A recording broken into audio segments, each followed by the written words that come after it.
So it's those kinds of tenants that I would certainly urge to organize and begin the process of putting together an association or putting together an organized group of tenants that live in the building and filing an HB action to get the services restored in the building, in this instance with respect to heat and hot water. Okay, we're going to, for our listeners, even if you've tuned in a little late, or for others, if you've been listening, we're going to have a little recap here in terms of some of the issues and some of the information that Attorney Kim Powell, has laid out. Now, remember, the heat season officially in New York City is October 1st. Through May 31st. And heat is to be provided between 6 a.m. and 10 p.m. The heat must register at least 68 degrees Fahrenheit when the outside temperature falls below 55 degrees. And between 10 p.m. and 6 p.m., heat must register at least 55 degrees Fahrenheit when the outside temperature falls below 40 degrees. Mm-hmm. And hot water, some of you may not know this, but hot water is to be provided 24 hours a day, 365 days a year, and the hot water must register at or above a constant temperature of 120 degrees at the tap. If a tub or shower is equipped with an anti-scald valve, and I would suggest if you have young children, you should check this out, that prevents the hot water temperature from exceeding 120 degrees. The minimum hot water temperature for that tub of shower is 110 degrees, and Attorney Powell has also talked about the New York State Division of Homes and Community Renewal, DHCR. It continues to have that acronym. Now, DHCR is very important because the state regulatory agency, is authorized to reduce the rent of any rent-regulated apartment in New York City when the owner fails to provide that required heat and hot water services. If they are not maintained, tenants can file a tenant's application for rent reduction based upon the owner's failure to provide and maintain heat and or hot water services. And that's DHCR form HHW-1. You can have a group or one tenant because you can still have that rent reduction. So, Kim, let's talk about a couple of other things as we hit the heat season here in terms of these owners and some of the stuff that they just don't provide. Because from my experience in tenant organizing, although landlords are constantly exerting pressure on tenants to move out or to vacate an apartment, particularly if it's a large apartment, they are really ruthless when it is cold in the winter time, and that is when they begin to withhold heat and hot water, which can prove very dangerous, as you said, because people will heat hot water on the stove. If they're small children, there are all kinds of problems, or they try to heat the apartment with the gas stove oven, all kinds of problems. So what is our message to tenants when the owner ups the ante in the winter time in hopes of, in their goal, to drive tenants out? Well, I mean, you know, the better strategy, or the strategy in that instance would, as I have found myself on my own personal life doing, is to keep a running log of all the days, all the hours, all the moments, if you will, in which there's the failure to provide heat and hot water. So what you've essentially done is you've sort of built up a portfolio or resume. You've shown a pattern of practice on the part of the landlord, that in conjunction with, reaching out to neighbors, reaching out to people in the building to determine whether this is a building-wide condition or it's indicative of potentially a condition within the apartment. One of the things I find often that tenants or the superintendents don't tend to on any annuum basis is draining the radiators. For some of these pre-war buildings, there are still those old archaic iron cast radiators, and those generally are not maintenance. They're only routine levels, so you find that the steam level, if you will, the heating level is not proper. So that's just one bit of piece of anecdotal. But I think the overarching piece for me is particularly what I found disturbing in my own experience in working with tenants, and particularly rent-controlled tenants, and this is really four rent-controlled tenants specifically, and that is where a tenant is being asked to pay some costs associated with fuel for use of oil and all the things that require the landlord to maintain heating essential services on the properties, if you will.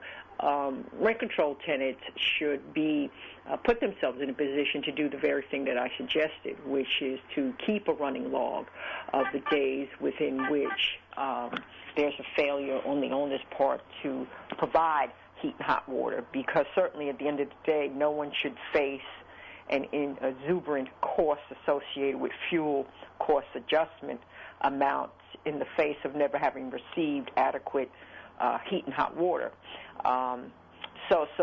It begs for me the question of whether tenants are aware that, in fact, that is a challenge to a situation where a landlord is attempting to impose fuel cost increases, or fuel cost adjustments, if you will. They are not even. Yeah. Let me clarify that. Because only tenants in rent-control apartments located in New York City, we need to add that, subject to this fuel cost adjustment. Right, and what's so pronounced in that whole concept in the last year or two that I've looked at some of the costs that have been posed against tenants, and we're talking about, I think, the one bill I saw where a woman lived in a 6-room apartment. Her bill was a resounding $125 extra over and above her rent for just the fuel costs.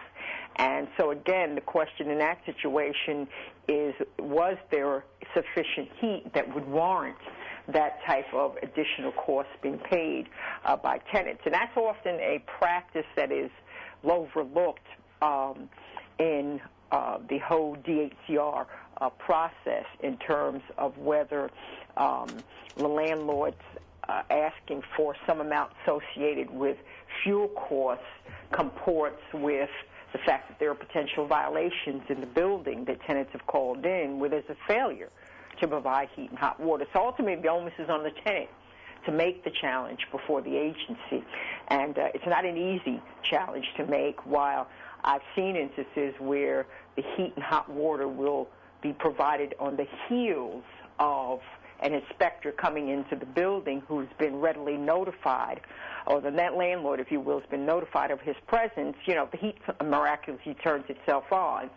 And then tenants is put back in the same predicament once some hours or some days have passed. So, again, my strongest recommendation is to do the type of due diligence, monitoring, recordation, reaching out to HPD when there's an absolute failure to provide heat and hot water, making requests to receive a confirmation number, making a request of the code enforcement agencies to receive confirmation of that complaint where there's a failure to provide heat, and utilizing that tool, if you will, that bit of information to challenge, in this instance, again, rent-controlled tenants challenge the idea that one should not be straddled with fuel cost increases of fuel cost amounts if they aren't warranted.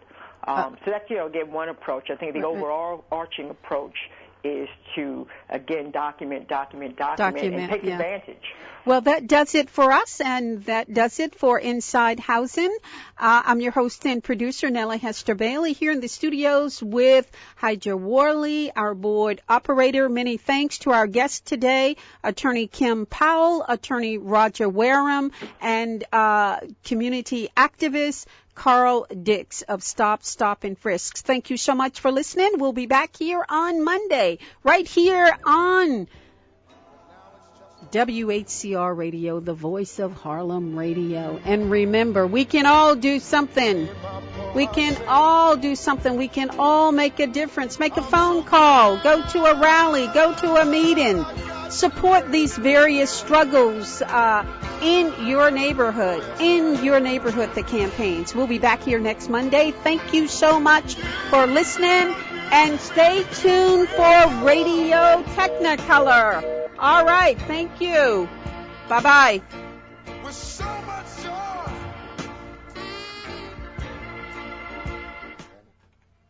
WHCR 90.3 FM, New York.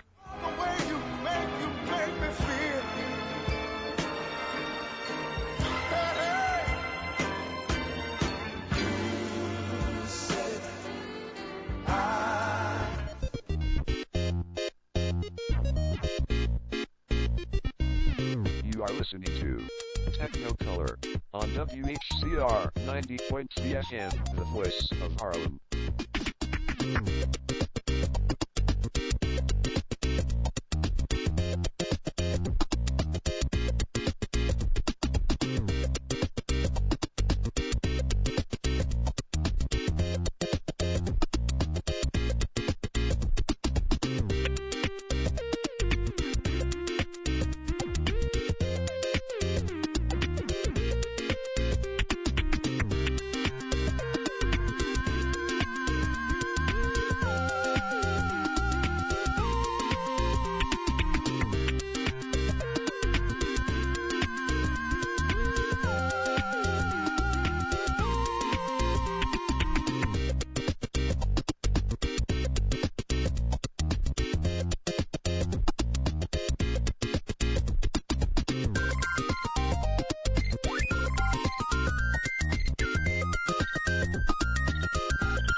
Hello, and you are listening to Technicolor Radio Show.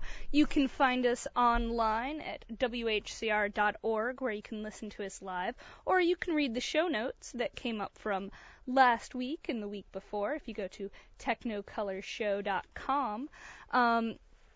That is also where I have a list of some of the stuff I'm going to be talking about this week and some videos that I played last week. So if you go to technicolorshow.com, you scroll to the very bottom of the page, the list I have there just says articles of interests. And one of the first kind of articles I thought y'all might find interesting this evening is the story of Netflix.com is going to finally be offering closed captioning. Now that doesn't seem like a big deal in some ways, except you have to think, just because you can hear it doesn't mean everyone can. When you have closed captioning, when that came up on YouTube, when they started doing closed captioning there, and now on Netflix, it means an entire world of media opportunity has opened up to those hard of hearing and those who are deaf. And it's wonderful that the world is branching out, that more of these technologies are being embraced. And it's not just that, if it's late at night, you can turn on the closed captioning and mute the volume and still watch your show, still engage in it in the same way. And it's so great that this technology is being really embraced the way it should be. So that's new from Netflix, which is, I think, very, very good news for everyone who cares about things. And it's going to take a little while. It's not going to be totally out until 2014, but it actually has it on 85% of its current media. They're expecting to make it to 90% by the end of the year. And it's wonderful that closed captioning is coming to Netflix. It's part of what will make Netflix a viable alternative to cable for a certain population. And as many people have experienced in New York City, the cable companies are not always the most fun companies to deal with. Sometimes they're so not fun. They're just the antithesis, just the awful, not fun. All right, so I'm going to also play a bit of music today and probably a TED Talk. I love TED Talks. I play them from time to time. They're from this conference called Technology, Entertainment, and Design. So it just shortens down to TED. And they're fantastic, the kind of discussions they have. One of the highlighted talk for today on TED is by Ryan Merkley, and it's about remixed online video. So I'm going to go ahead and play that. We'll see how it goes. And it's only about 4 minutes long. This was originally posted back in, today, but it was filmed back in June. So the tech conversation is not terribly old. Let's see if I can get this going. To understand the world that we live in, we tell stories. And while remixing and sharing have come to define the web as we know it, all of us can now be part of that story through simple tools that allow us to make things online. But video has been left out. It arrived on the web in a small box, and there it has remained, completely disconnected from the data and the content all around it. In fact, in over a decade on the web, the only thing that has changed about video is the size of the box and the quality of the picture. Popcorn changes all of that. It's an online tool that allows anyone to combine video with content pulled live directly from the web. Videos created with Popcorn behave like the web itself, dynamic, full of links, and completely remixable, and finally allowed to break free from the frame. I want to give you a demo of a prototype that we're working on that will launch later this fall. It'll be completely free, and it will work in any browser. So every Popcorn production begins with a video, and so I've made a short 20-second clip using a newscaster template that we use in workshops. So let's watch it, we'll go back, and I'll show you how we made it. Hi, and welcome to my newscast. I've added my location with a Google map, and it's live, so try moving it around. You can add pop-ups with live links and custom icons, or pull in content from any web service, like Flickr, or add articles and blog posts with links out to the full content. So let's go back and I'll show you what you saw. There was a lot there. So this is the timeline, and if you've ever edited video, you're familiar with this, but instead of clips in the timeline, what you're looking at is web events pulled into the video. Now in this Popcorn production, we've got the title card, we've got a Google map that shows up picture in picture, then Popcorn lets it push outside the frame and take over the whole screen. There are 2 pop-ups bringing you some other information, and a final article with a link out to the original article. Let's go to this Google map, and I'll show you how you can edit it. All you do, go into the timeline, double-click the item. I've set it to Toronto because that's where I'm from. Let's set it to something else. And Popcorn immediately goes out onto the web, talks to Google, grabs the map, and puts it in the display. And it's exactly the same for the people who watch your production. And it's live. It's not an image. So you click on it, zoom in, right down to Street View if you want to. Now, in the video I mentioned adding a live feed, which we can do right now. So let's add a live feed from Flickr. Go over to the right-hand side, grab Flickr from the list of options, drag it into the timeline, and put it where you'd like it to go. And it immediately goes out to Flickr and starts pulling in images based on the tags. Now, my developers really like ponies, and so they've set that as the default tag. Let's try something else. Maybe something a bit more relevant to today. Now, here are live images being pulled straight from the feed. If you come and watch this a week from now, this will be completely different, dynamic, just like the web. And just like the web, everything is source. So click your link, and you go straight to Flickr and see the source image. Everything you've seen today is built with the basic building blocks of the web, HTML, CSS, and JavaScript. It means it's completely remixable. It also means there's no proprietary software. All you need is a web browser.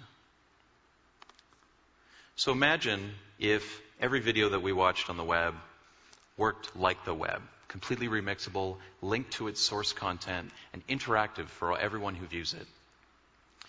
I think Popcorn could change the way that we tell stories on the web and the way we understand the world we live in.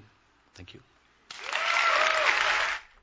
So there are a couple of interesting things about Popcorn. First off, it's not just Popcorn. It's actually Mozilla Popcorn. Mozilla is the company that makes Firefox, and it's not just that it's a remixable tool, it's an open source tool. It's a tool you can do lots of things with. And if you go to mozillapopcorn.org, that's where you can learn all about popcorn. So popcorn is this belief that filmmakers and web developers can work together to make a new reality for web video. But part of what's a little strange about it is the notion of timelessness that they're attributing to your idea of video. So he attached a live stream of images to be associated with his video. I think that is a mistake, because if you have a small tag on Flickr, which is just used for a day or a conference, and you make a video that's associated to that, what happens if somebody finds that and decides they'll prank you by uploading a bunch more images to Flickr with the same tag, but it is all of ponies when you had a very serious discussion on something else? Now you're going to clutter your own video with something that you don't control. And I mean, that's of course not the only way it can be used, but it is something to consider when you're putting together a tool, is how much control do you give to the other, to those people outside of yourself who are building things. It's just kind of a notion that I feel was not highly incorporated into this particular talk, but perhaps that's because it was aimed at the TED audience, the entertainment design conference, the Tech Entertainment Design Conference, and not addressed to kind of another populations, because other populations can see just what a bad idea it is to release that much control of what you're doing. But I still found it interesting. So that was today's TED Talk, and it was, less than 6 minutes. Part of the idea behind TED Talks is that people will have time to watch them. They'll have time to kind of engage with them no matter where they are. Another discussion, which I thought would be kind of fun to share today, is this idea of self-organizing computer course. So it's all about education and developing curriculum for students to learn how to build a computer. So this is an online course, and I thought it was kind of an interesting, massive, open online course. I'll let it be discussed by Shimon Shokin, and it just seemed like a cool alternate piece to also play today. If it doesn't make any sense, I'll take it down. Okay, here we go. So this is my grandfather, Salman Shokin, who was born into a poor and uneducated family with 6 children to feed. And when he was 14 years old, he was forced to drop out of school in order to help put bread on the table. He never went back to school. Instead, he went on to build a glittering empire of department stores. Salman was the consummate perfectionist, and every one of his stores was a jewel of Bauhaus architecture. He was also the ultimate self-learner, and like everything else, he did it in grand style. He surrounded himself with an entourage of young unknown scholars like Martin Buber and Shai Agnon and Franz Kafka, and he paid each one of them a monthly salary so that they could write in peace. And yet, in the late 30s, Salman saw what's coming. He fled Germany together with his family, leaving everything else behind. His department stores confiscated. He spent the rest of his life in a relentless pursuit of art and culture. This high school dropout died at the age of 82, a formidable intellectual, co-founder and first CEO of the Hebrew University of Jerusalem, and founder of Shokin Books, an acclaimed imprint that was later acquired by Random House. Such is the power of self-study. And these are my parents. They too did not enjoy the privilege of college education. They were too busy building a family and a country. And yet, just like Salman, they were lifelong, tenacious self-learners. And our home was stacked with thousands of books, records, and artwork. I remember quite vividly my father telling me that when everyone in the neighborhood will have a TV set, then we'll buy a normal FM radio. And that's me. I was going to say holding my first abacus, but actually holding what my father would consider an ample substitute to an iPad. So one thing that I took from home is this notion that educators don't necessarily have to teach. Instead, they can provide an environment and resources that tease out your natural ability to learn on your own. Self-study, self-exploration, self-empowerment, these are the virtues of a great education. So I'd like to share with you a story about a self-study, self-empowering computer science course that I built together with my brilliant colleague, Noam Nissan. As you can see from the pictures, both Noam and I had an early fascination with first principles. And over the years, as our knowledge of science and technology became more sophisticated, this early awe with the basics has only intensified. So it's not surprising that about 12 years ago, when Noam and I were already computer science professors, we were equally frustrated by the same phenomena. As computers became increasingly more complex, our students were losing the forest for the trees. And indeed, it is impossible to connect with the soul of the machine if you interact with a black box PC or a Mac, which is shrouded by numerous layers of closed proprietary software. So Noam and I had this insight that if we want our students to understand how computers work and understand it in the marrow of their bones, then perhaps the best way to go about it is to have them build a complete, working, general-purpose, useful computer, hardware and software, from the ground up, from first principles. Now, we had to start somewhere, and so Noam and I decided to base our cathedral, so to speak, on the simplest possible building block, which is something called NAND. It is nothing more than a trivial logic gate with 4 input-output states. So we now start this journey by telling our students that God gave us NAND and told us to build a computer. And when we asked how, God said, one step at a time. And then, following this advice, we start with this lowly, humble NAND gate, and we walk our students through an elaborate sequence of projects in which they gradually build a chipset, a hardware platform, an assembler, a virtual machine, a basic operating system, and a compiler for a simple Java-like language that we call GEEK. The students celebrate the end of this tour de force by using GEEK to write all sorts of cool games like Pong, Snake, and Tetris.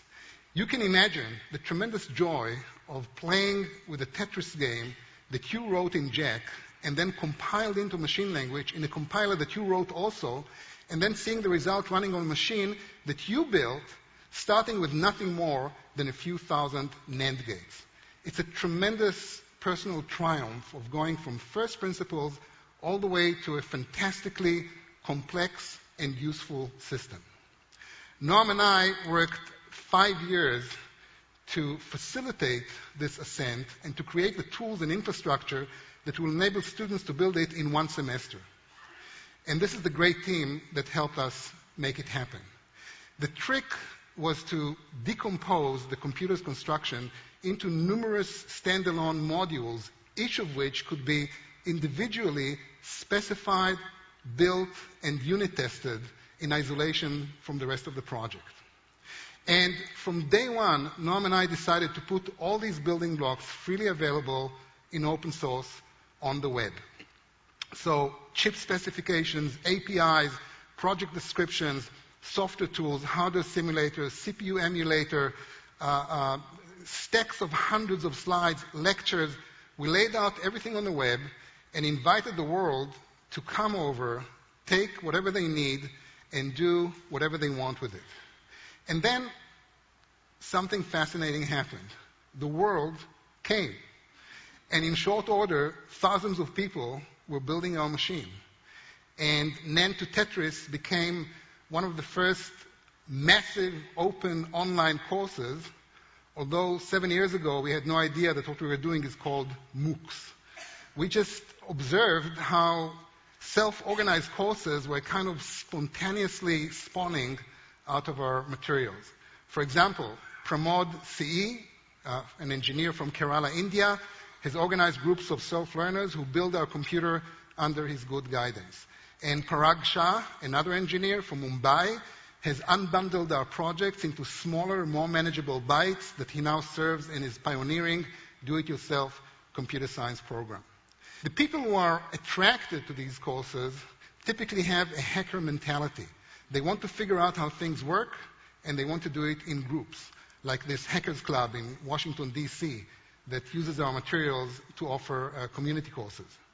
And because these materials are widely available in open source, different people take them to very different and unpredictable directions.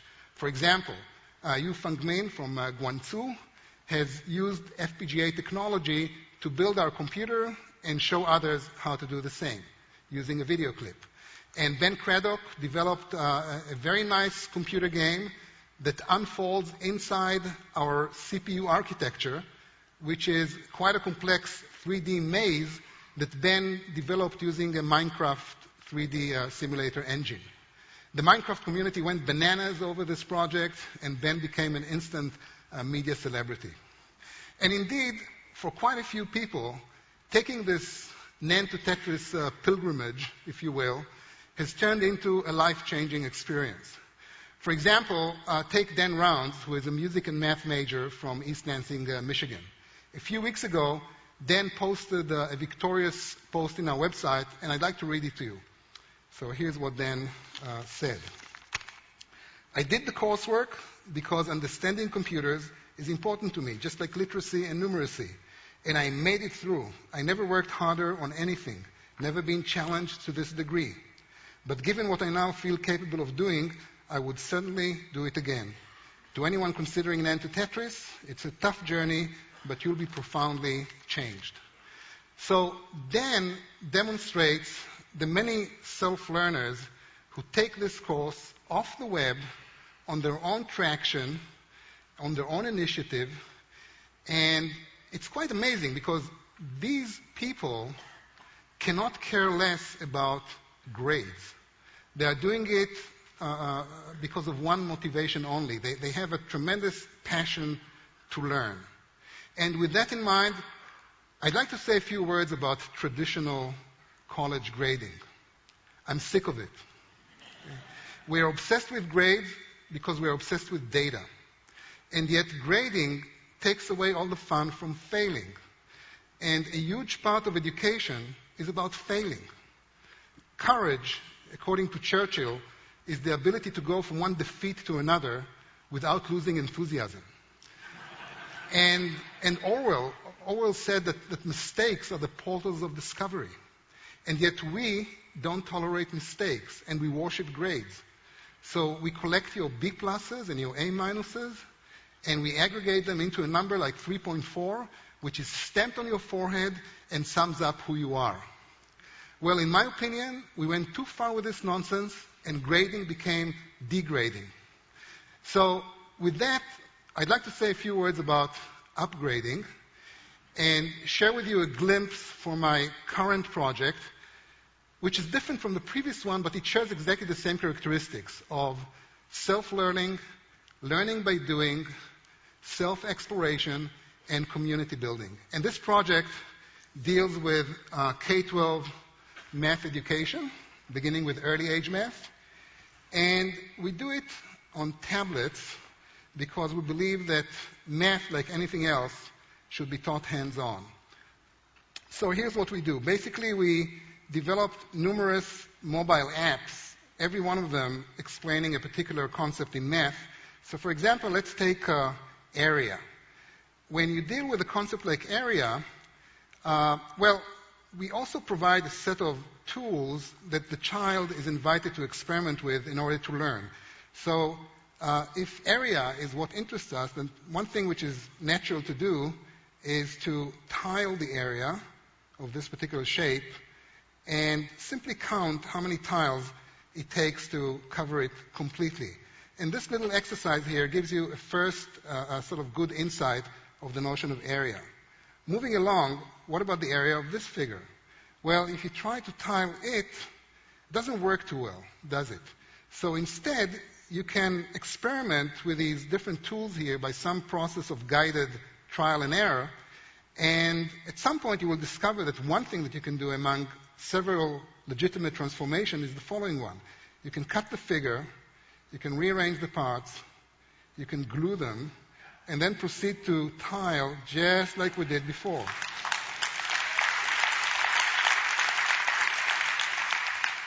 Now, this particular transformation did not change the area of the original figure. So a 6-year-old who plays with this has just discovered a clever algorithm to compute the area of any given parallelogram. We don't replace teachers, by the way. We believe that teachers should be empowered, not replaced. Moving along, what about the area of a triangle? So after some guided trial and error, the child will discover, with or without help, that he or she can duplicate the original figure and then take the result, transpose it, glue it to the original, and then proceed what we did before. Cut, rearrange, paste, paste, and glue, and tile.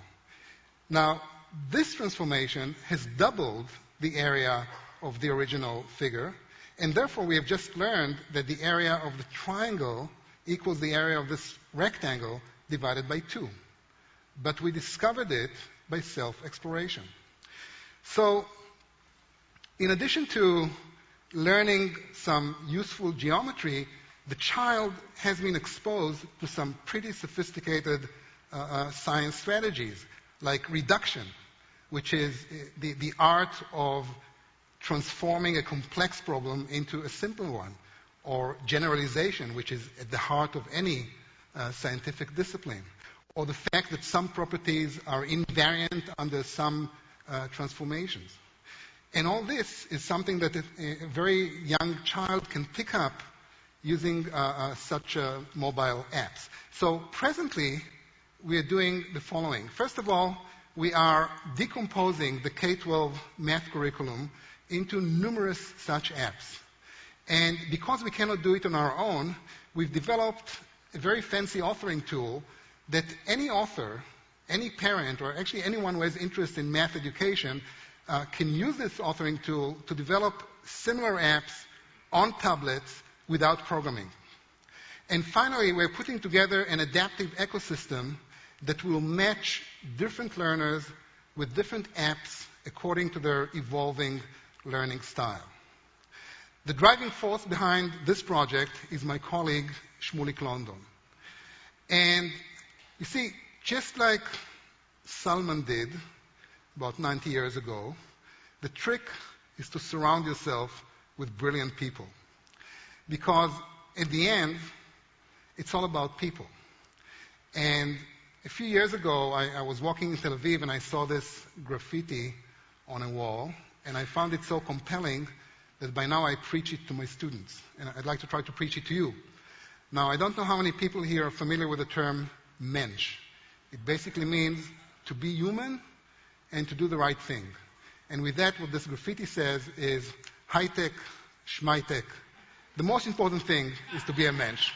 Thank you. WHCR 90.3 FM, New York. So I thought it was a pretty good talk. I mean, it's the future of technology, its intersection with math and learning and education, and I thought it was fun. So I've got a bunch of kind of disparate things to talk about. They're all kind of different from each other, but I've got to say one of my current jealousies is I'm jealous of London. Right now in London, they just did a press release that Virgin Media has made free Wi-Fi for all in the London tube system until 2013. And the notion that you could go to what is a gorgeous subway system for the most part and have Wi-Fi throughout it is just exciting. I'm rather jealous. And there are spots in New York where you can find free subway Wi-Fi. 14th Street, 23rd Street on the Red Line. You can find these free Wi-Fi kind of stations, but to have the Wi-Fi on the London Underground, and it's going to just be free for everybody till 2013 now. It's just neat.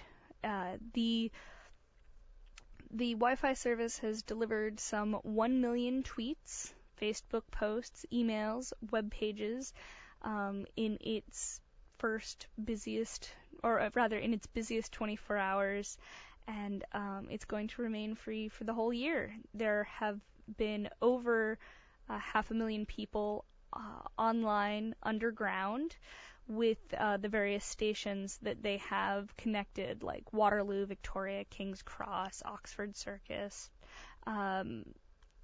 The Wi-Fi that Virgin Media is providing is currently in like some 72 London Underground stations, and it is serving all sorts of platforms, and it's been a success. Hundreds of thousands of people have been able to check what's going on, what's online while underground, and there's always these ups and downs, these trade-offs that happen, because some people just do not want to have that connection during their commute. Some people want to just sit, stare, and I feel you still have that, but it'll be harder if the train lines get Wi-Fi. But as it is right now, it's just the station, it's not the tubes themselves. But free municipal Wi-Fi is one of those kind of interesting movements that I've got to say I'm rather a fan of it. Another thing I'm a fan on is actually something which is sadly stopping. I really liked it, and now it's going away. It's a program called Folding at Home, and it's a bit of software that was put together by Stanford University, and it's still around, and you can still do it, which is very cool, because PlayStation has turned it off. So wait, what am I talking about? Okay, let's back up and talk a little bit about folding at home. So folding at home is a protein folding software project. It's was not so long ago. I guess 2007. It was actually recognized by the Guinness World of Records for being the most multi-platform distributed computing network folding at home, and it was recognized by the Guinness World of Records because they have the most powerful distributed computing cluster in the world back in 2007. That may no longer be true, but what they had was over 500,000 PS3s, the PlayStation from Sony, PCs, and other computers which were able to crunch data. In fact, they had the computational capacities of a petaflop, which is just a lot of flops. And the task they try to do is use people's kind of leftover processing power to do mathematical analysis on the way that proteins fold. I don't really know how to explain it much more than that, though I will go looking for a video. But it's this, the way proteins hold together is they kind of fold in on each other, and folding at home is just this cool distributing computing project. And the reason that people get so into it is because it's not just folding any old proteins, it's specifically proteins related to disease research. So the hope is to help people do, computational drug design and help just push such forward. And it originally started with GPUs and PlayStations, because what they were doing was trying to figure out how to get this this math to work out.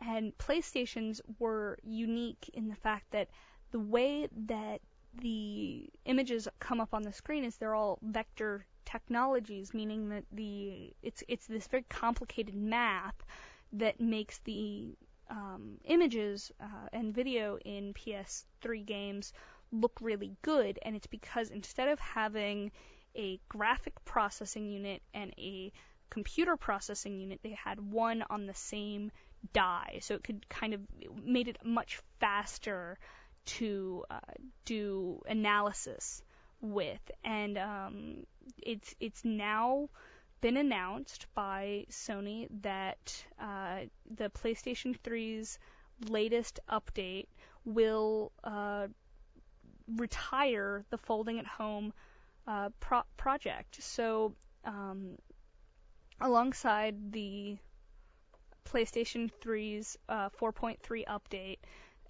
Stanford will no longer be able to run this program on PlayStations.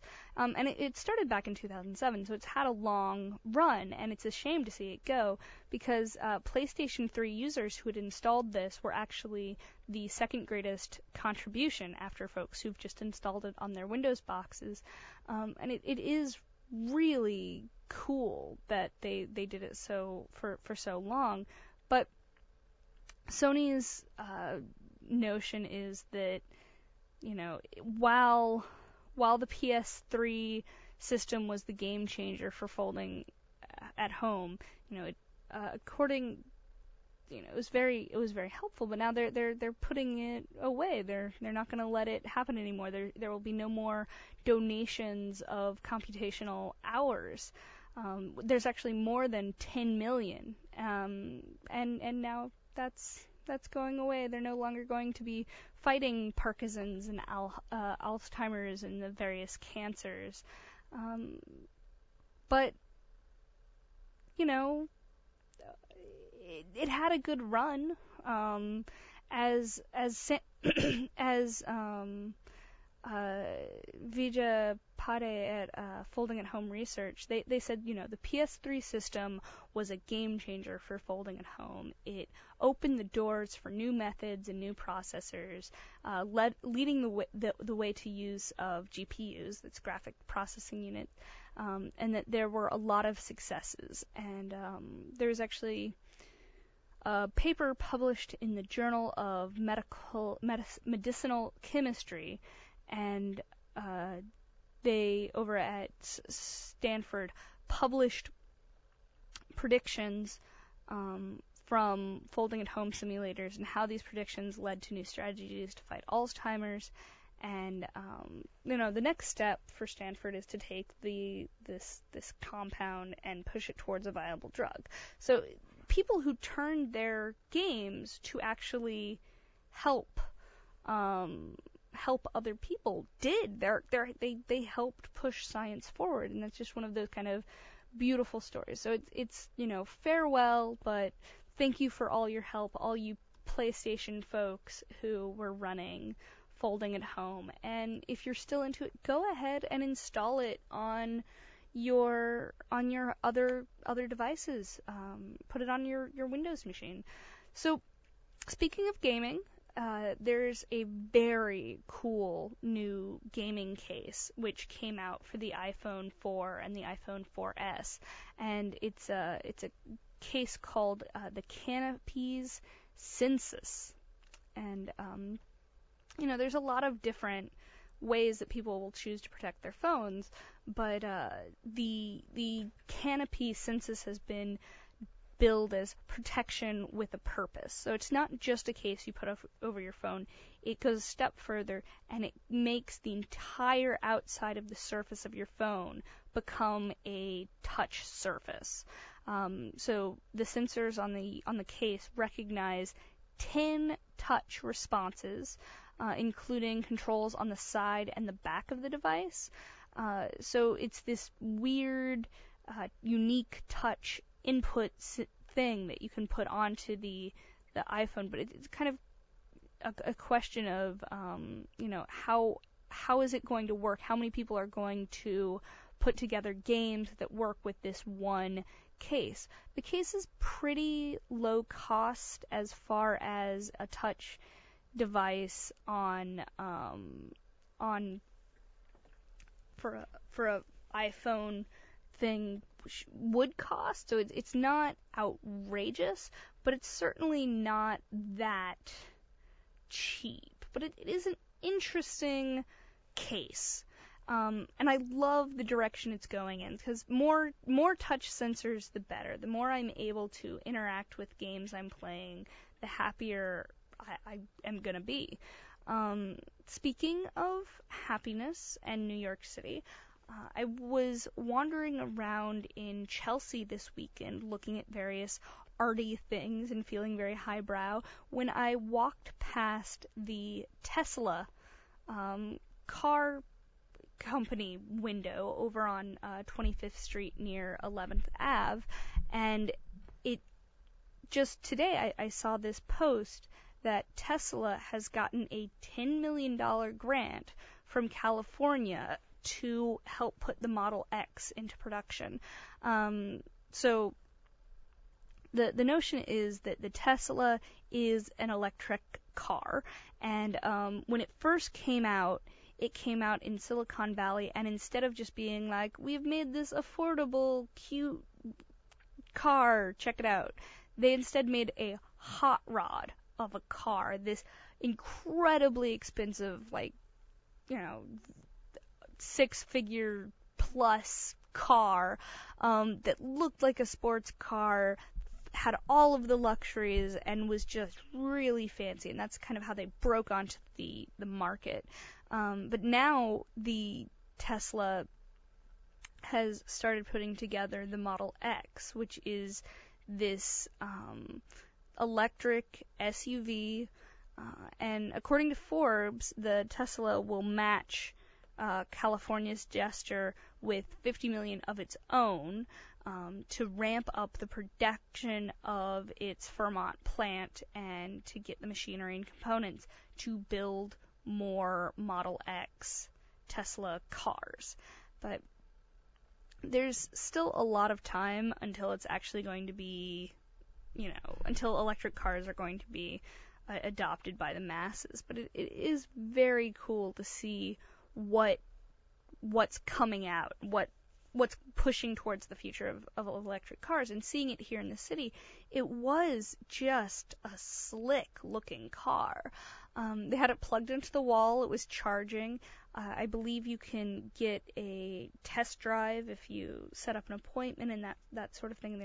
I don't know if there's a cost involved in that, but just stopping by and looking and touching the car was this interesting experience where I felt a little bit like I was touching the future of transportation, where I got this impression that, maybe this is where stuff is going. This is what's going to happen next in transportation. I think the electric car may be a viable option. Though when you think about electricity, you also have to think about the sources of that electricity. Because to some extent, is it worth it to charge your car if, while you may not be using gasoline, you may be using coal? And that's a little kind of scary in itself to think about, is, where does your electricity come from? But the idea of a wind farm that generates the power to push an electric car does have some sort of kind of ecological hippie beauty to it. But also, just from a tech point of view, it's really cool. The idea of gathering energy from the wind itself and putting it into a car is amazing. So I asked them what their miles per gallon is, and I meant it as a joke because there are no gallons in an electric car, but it turned out that actually there is an equivalency, and for an equivalent amount of cost of gas to car, it's about 89 miles to a gallon. And they then stated that this is not true of every type of driving. That's kind of the averaged type of driving, that it can go up to 150 miles per gallon, which is an interesting economic cost way of looking at what is the electric car's future, where is it going. And I hope it's just going to the roads. So, in the ongoing saga of Foxconn, they have actually admitted to employing underage interns, and by doing so, they breach China's child labor laws. So there's this internal investigation, and they found that some of the young trainees were 14 to 15 years old, where 16 is the legal minimum for a intern in China. So CNET heard about it, and they advised that this is not only a violation of China's labor law, but that it's also a violation of Foxconn's policy, and immediate steps have been taken to return the interns to their educational institutions, which just sounds so... I mean, that was the company's response to CNET. It's just kind of it's an intense kind of sounding event. But it comes right after they had these recent riots that we talked about on the show over the iPhone quality standards, where the iPhone 5 is just required to be flawless beyond that which a human can detect, which is pretty intense. And the idea of them having these illegal interns is kind of just, this is not the press they needed right now. But also, it's good to have more information coming out of the Foxconn issues. In happier news, Google has been expanding its search function. So if you're looking for something, it will start checking your Gmail results, and that's been true since August. And now they've started to expand it beyond that into also checking your calendar for appointments and your Drive files, using right in that little autocomplete section of the search box. So if you visit the Google page, the results won't be quite as broad, but they'll include both the previous Gmail thing and Drive.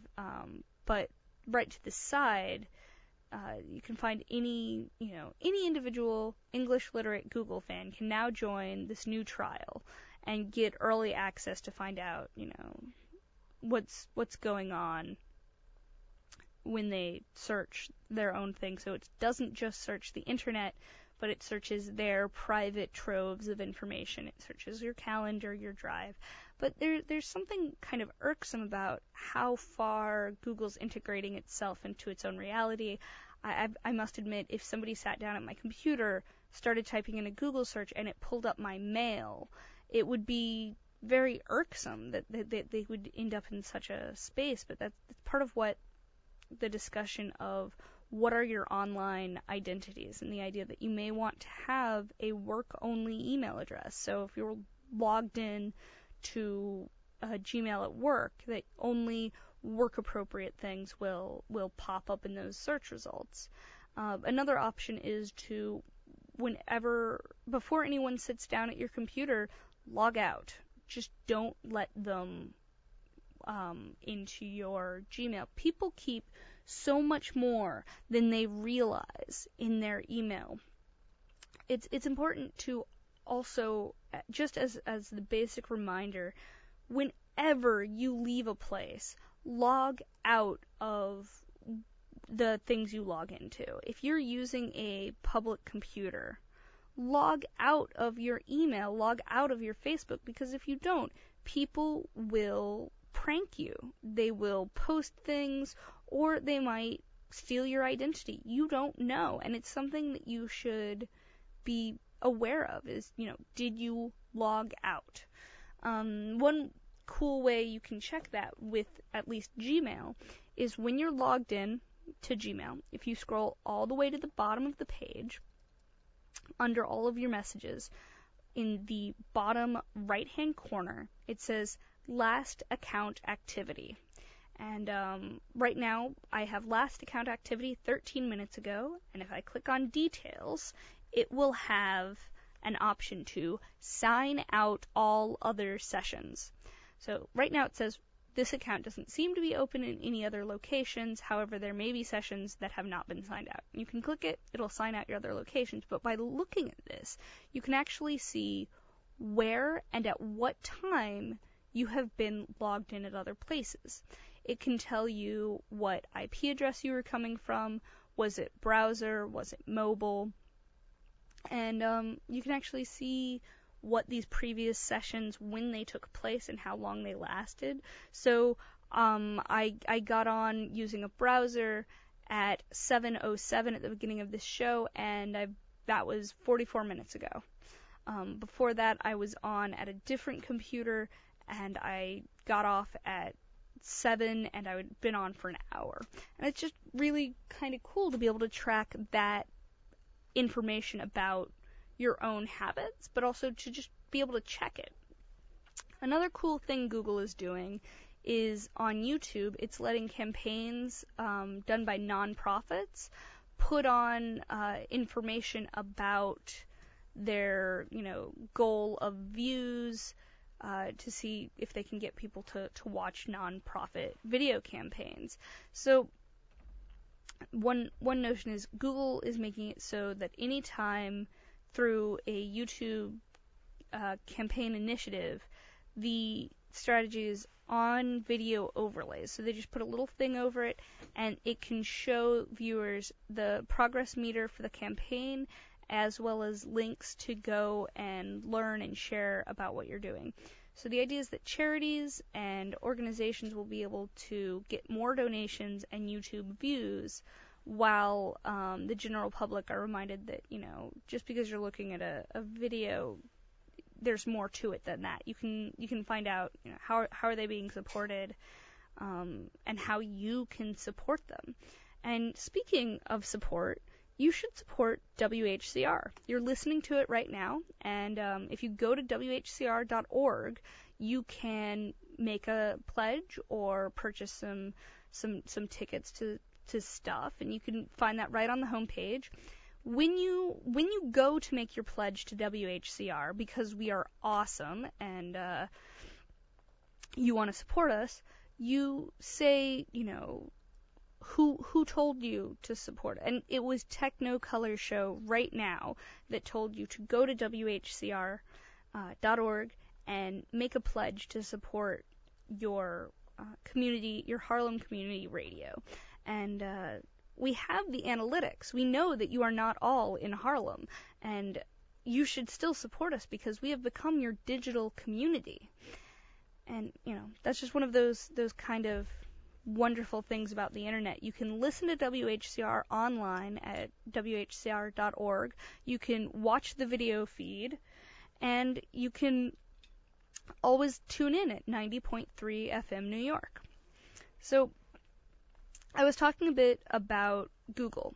Another thing going on with Google is they've started to try and explain how they're relating content to each other. So a couple weeks ago, I talked about the Kevin Bacon calculator, where it would try and figure out what films different people were in and how far away they were from being in a film with Kevin Bacon. Part of this is because Google has been pushing out an update of its knowledge graph.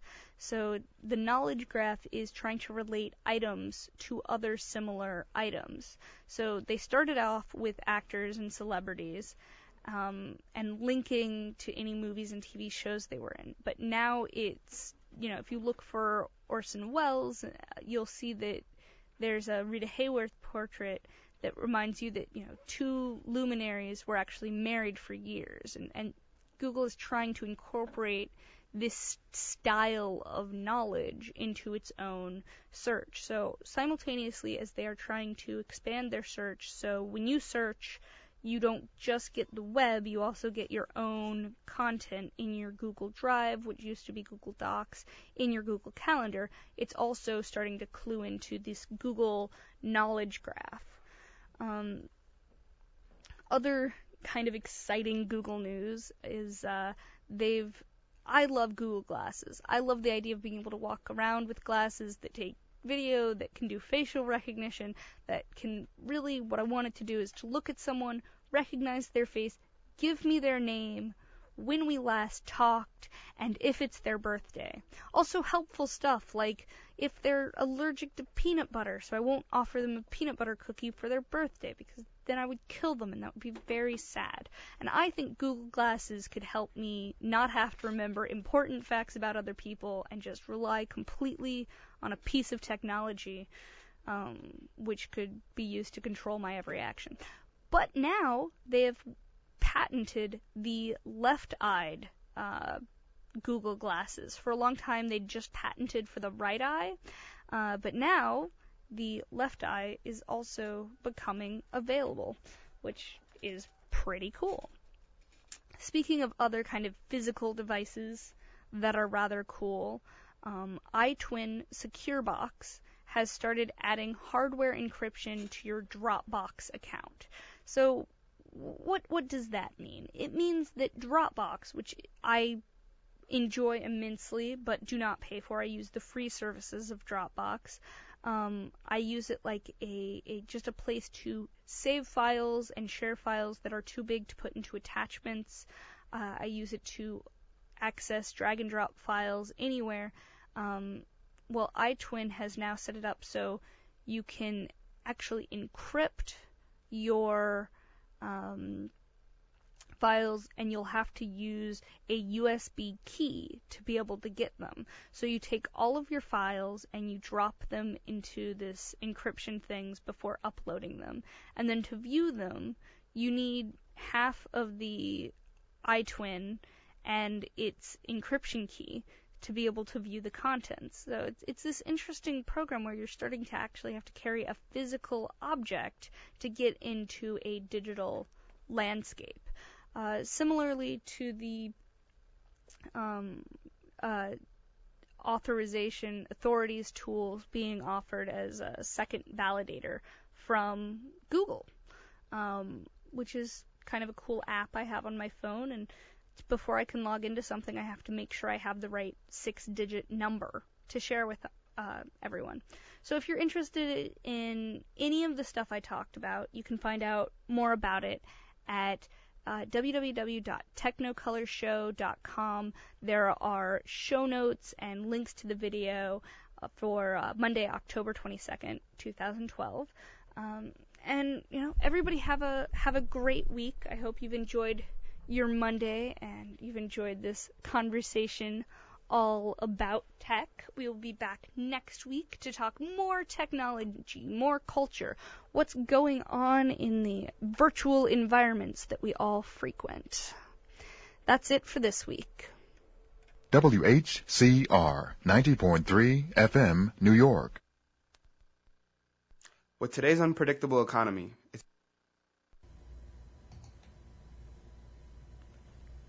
Man Up in Harlem is a by men for men ministry that focuses on creating positive changes in the Harlem community through prayer and community service.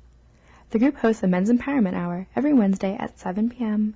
in the Polo Grounds House and Community Room, and a weekly prayer walk every Thursday morning in several locations. At the prayer walk, members pray together in a football-style huddle about community issues. Man Up in Harlem's slogan is "Don't talk about it, be about it."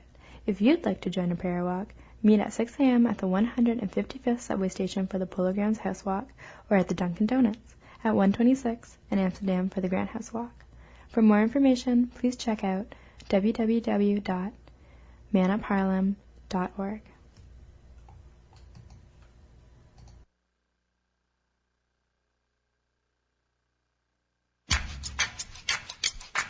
If you know the symptoms and get the facts, you'll know the signs of a heart attack. Women, listen to me, and when I'm done, if it sounds familiar, call 911. Pain in the neck, chest, arms or jaw, shortness of breath, please tell us more. Cold sweats and nausea, tiredness, it's time to take it serious.